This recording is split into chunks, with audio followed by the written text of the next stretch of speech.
একদমই পুরোপুরি হয় না, ভালো পুরোপুরি হয় না। তার সাথে দেখুন অবশ্যই বলবো যে লক্ষ্মীর ভান্ডার বা কন্যাশ্রী প্রকল্প যেটা রাজ্য সরকারের পক্ষ থেকে করা হয়েছিল, সেটা অনেক ক্ষেত্রে মা বোনেরা বলেন যারা প্রান্তিক এরিয়ার তারা অনেকটা উপকৃত হয়েছে। তাদের হয়তো সমাজ মানে সাংসারিক জীবনে অনেকটা তাদেরকে দিশা দেখিয়েছে।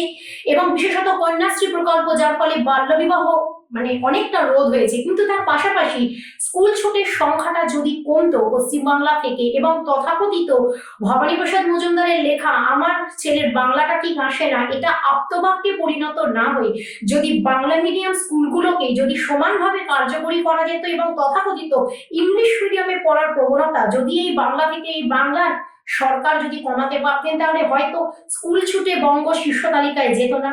তাহলে হয়তো অশিক্ষার ভারে এই বাংলার ছেলে মেয়েকে পরিযায়ী শ্রমিক হতে হতো না।